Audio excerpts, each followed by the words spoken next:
Merhabalar. Bu drone'umuzda bunu test ediyoruz. Hemen okuyayım. Birol Bey, Bayrampaşa İstanbul'dan. Birol Bey, ben videonuza başladım. Biz de değişik başlayalım ya. V9 Pro Max'imiz bu şekilde abi. Hiçbir şey yapmadım. Sadece havalandırdım. Masanın üstüne koydum. Kumandayı. Ben de buradayım bakın. Şöyle de kendimi göstereyim. Burada da bizim Mikail var. Göster kendini orada. Hiç gösteremiyor kendini ha. Küçük boylusun ya. Görüyorsun abicim. V9'umuz bu şekilde. Size de sallıyoruz. Harika bir üründür.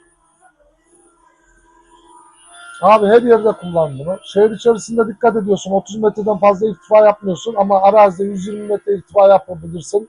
2 kilometrede gönderebilirsin. Bayrampaşa'da o park alanlarında falan gönderebilirsin ya. Halin oradaki boşluklarda falan rahatlıkla gönderebilirsin abi. 30 metreden fazla irtifa yapma, şehir içinde yolunu çekebilirler. V9'umuz bu şekilde. Bunun engel sensörü altındadır. Şöyle engel sensörü bunun altında da 365 engel sensörü yok. Sadece altında. Çok güzel diyor. Şimdi elimize indiriyoruz. Ve elimden havalandırıyorum tekrar. Ve otomatik girişte yere indiriyorum. Otomatik giriş dediğim tuş şu. Bu tuşa basarsın çalışır. Basarsın 1,5 metre havalanır. Ben masanın üstünden havalandırdım mı spotlara değiyor. Ama yerden havalandırabilirim. Dur bir de yerden havalandırayım şöyle. Dur da. Dur şurada bak. Daracık bir alandan havalandırıyorum. Yine koydum. Otomatik kalkışa bastım abicim. Şu anda çalıştığı yerde görmüyorsun sen. Havalandırdım. Olay bu. Gördün mü abi? Olay bu.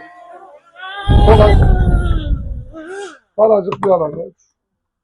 60 santim. 60 santim. Şurada. Daracık alanda havalandırdım. Evet. Şimdi geldik. Diğer taraflarının özelliklerini anlatmaya. Kumandanın özelliklerini anlatayım.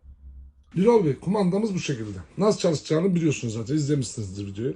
Hız ayarımız 3 kademe. Buradaki tuşa da uzun süre basarsan 2 saniye kadar uçuş performansını değiştiriyor, yani uçuş modunu değiştiriyor. Uzak uçuşlarınız anteni muhakkak şu şekilde açın, muhakkak efendim. Yakın uçuşlarda istemez. Fotoğraf ve video çekmek için onları anlatacağım. Kamerasını yukarı aşağı yapma tuşu da burada. Bu tuştan kamerasını yukarı aşağı yapabiliyorsunuz. Otomatik çalıştırma dediğim tuş bu. Burada da GPS açma kapama tuşu. GPS uçları da geri çağırma tuşu. Havada sabitliyorum diyorum ya, bu tuşa 2 saniye basıyorum drone havadayken. Işıklara girelim. 1 numaralı ışığımız yanıp sönerse kumandayı acil şarja taktırmak. 2 numaralı ışığımız yanarsa şu şekilde sağ joystick'iniz 20 saniye uçtuktan sonra değişir, yer değiştirir. Drone'u sağa itersin, sola gider, sola itersin, sağa gider. Bu 2 numaralı ışığı her zaman kapalı dursun. 3 ve 4 numaralı ışık önemli değil. Burada drone'un gittiği mesafe, drone'un yükseldiği mesafe, drone'un bataryası göstergesi nettir. Uydu sayısı falan buralar nettir. Bu kumandanın batarya göstergesi net değildir. Nettir de ben net değildir diyorum. Neden öyle diyorum? Abi kumandanın şarjı çok önemlidir. 3 kere bataryasını değiştirdiğinde drone'un bir kere muhakkak kumandayı şarj et. Bitmesini bekleme. Bura bir kademeye düşsün diye bekleme.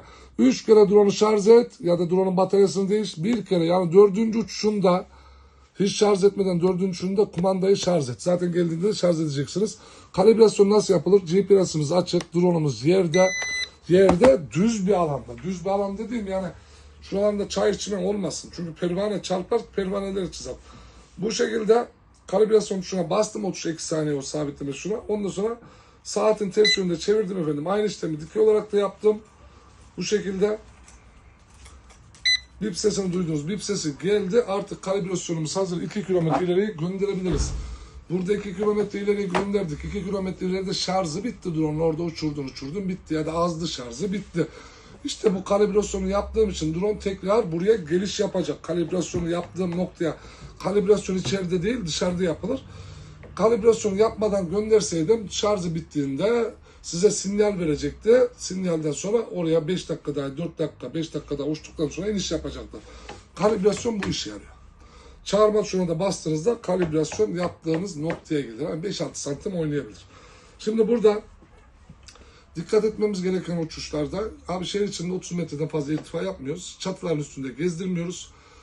Çünkü sinyal kesiciye maruz kalırsınız. Ekrana görüntümüzde 10 milyarlık 50 milyarlık drone'da bile aynı şey oluyor. 2 kilometre menzili var ya bunun. Ekrana 500 metreden de görüntü gelebilir, 1 kilometreden de gelebilir. Bunu kestirmemiz mümkün değil. 1,5 kilometreden de gelebilir. Ben de 1,5 kilometrede gelen drone'um var. Aynı B9. Aynı drone'un barajın üstünde uçuruyorum. Su sinyal mi kesiyor, ne yapıyor teorik olarak bilmiyorum. 400 metreden geliyor. Ne söylüyorum yani. 400 metreden görüntü geliyor. Kimi yerde 700 metreden geliyor. Kimi yerde 300 metreden. O değişiyor. Fakat kullanımına bir mani değil. Çünkü radyo frekansı ayrı, Wi-Fi frekansı ayrı. Wi-Fi'den direkt değil bak. Wi-Fi frekansı gibi bir frekanstan görüntü alıyor. Radyo sinyaliyle de verici. Yani kumanda drone'a erişim sağlıyor. Ekranımızı kapatıyoruz. Uygulamadan değil. Bağlanalım. Uygulamadan bağlanmak için ekranı muhakkak kapatacağız. Uygulama QR kodu kitapçığında mevcut. Oradan indirin uygulamasını.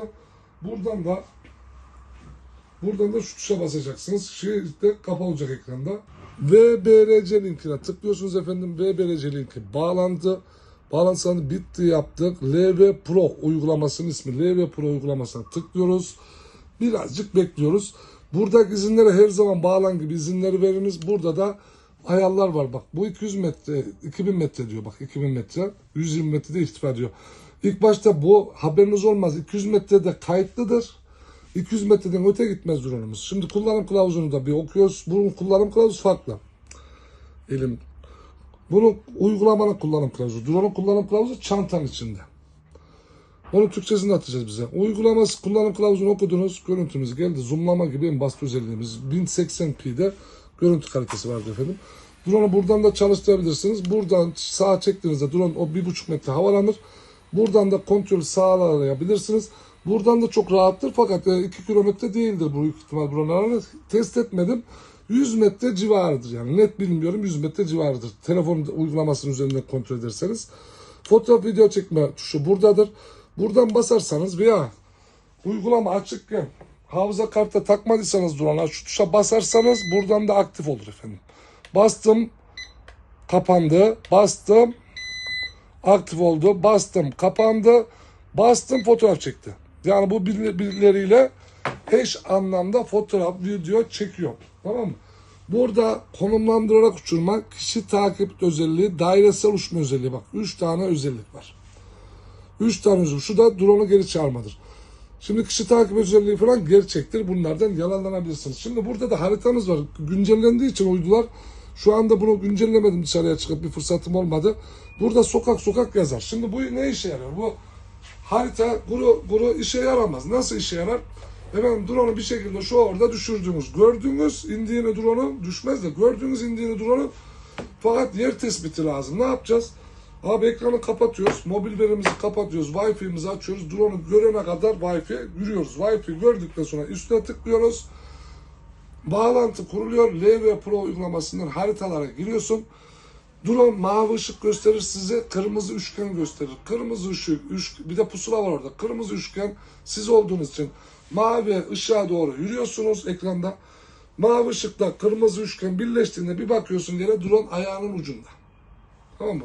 Drone yeri tespitte bu şekilde oluyor efendim. Herhangi bir teknik desteğe ihtiyacınız olursa bize WhatsApp'tan yazınız efendim. Biz önceden 5 dakika içerisinde kapanıyor zannediyorduk da kapanmıyormuş ya 5 dakika içerisinde. Kapanmıyormuş. Kapanması için 5 dakika içerisinde şöyle durması lazım drone'un. Tam paralel durması lazım yere. Ama hafif şöyle dursun. Drone seni yer tespiti için bekliyor. Kapanmıyor. Efendim bir bataryamız burada. Şu isminizi de bir yazayım. Şuraya yapıştırayım. Daha yapıştırmadım. Direkt videoya geçtim. Çünkü bugün siparişlerimiz çok maşallah. Anca yetiştireceğim. Birol Bey, Bayrampaşa, İstanbul'dan. Bir bataryamız da buradan çıktı Birol Bey. Bak bunlar hep boş efendim. Bunları dolduracaksınız. Buraya kümelediklerim hep boş. Tamam mı? Bunun bataryasının tanesi 1500 lira. Şimdi bu kutuda joystick aparatlarınız, kumandaya takıyorsunuz. Burada da çıksa bir göstereceğim, çıkmıyor. Burada da denge sensörü var efendim. Bu denge sensörü drone'a takıyorsunuz. Çantasında drone yerleşeceği şekilde ayarlayın. İçerisi çırt çıtlıdır. Bu denge sensörü sayesinde drone rüzgara karşı böyle dik uçuyor ya. Bizzat testimdir. Böyle dik uçuyor. Veya yan uçuyor. Rüzgara karşı kendini bu denge sensörü sayesinde ayarlıyor. Joystick aparatınızı kutu içerisine koydum. Şimdi geldik pervanelere. Bunun pervaneleri kırılmaz kolay kolay. Fakat ara sıra elimizde düzelteceğiz. Şöyle ara sıra motorlarına hava tutacağız ya da elektrik süpürgesiyle çektireceğiz. Pervanelerimizin yedeği de burada 8 tane pervane, 8 tane vida çok değerlidir pervaneler, haberiniz olsun. Şimdi bataryalarınızı test ediyorum. Her bir batarya 23 dakikadan fazla havada kalır. Yedek parçalar, drone'un her türlü yedek parçası elimizde mevcuttur. Öyle bir durumda bize WhatsApp'tan yazınız efendim. Bu şekilde yeşil ışık yanacak, şarja taktığınızda yeşil ışık söndüğünde şarjı dolmuş olacak. Fakat ilk şarja taktığınızda bu yeşil ışıklar biraz geç söner. 1, 2, 3 numaralı sizin akım değerlerini ölçtüm. 1.9, 1.5, 1.9, 1.5 olan şu demek ki bayağı bir dolu içerisi. Akım değerleri de gayet güzel. Geldiğinde efendim evde uçurursanız uçurun, pervitelere çarpın, kanepeye düşürün. Şarjını bitirin ya da bitirmeden de şarja takabilirsiniz. Ama dikkat etmeniz gereken hususları söyledim. Kumandanın şarjı drone'un şarjından önemlidir. Drone'un bir de bu 130 gram ağırlık taşıyor. Yani 15 lira bozuk parayı rahatlıkla taşıyor. Burada süspansiyonlu gerçek kamera var. Elimizde yukarı aşağı yapmıyoruz. Eğer süspansiyonu sıkılamak isterseniz 6 tane vidayı çıkartıyorsun. Tornavida var ya içinde, o söküyor. Süspansiyonun 2 tane gizli yerinde vida var. Görürsünüz 4 vida var, ikisi gizli yerde. O gizli yerdeki vidaları sıkılıyorsunuz efendim. Ya da gevşetiyorsunuz, duruma göre drone'unuzu tadilattan geçirebilirsiniz. Efendim harika bir drone aldınız. Bunun üstü her zaman dediğim gibi DJI drone'lardır. Ama DJI drone'lara ilk kullanıcılara tavsiye etmiyorum. Çünkü o da kırılsa paramparça olur. Düşse tepelerden beton zemine. Bu da düşse parçalanır. O yüzden ilk kullanacak arkadaşlar bence bu V9'dan başlasın. Çünkü V9 gerçekten DJI drone'lara aratmayacak bir drone.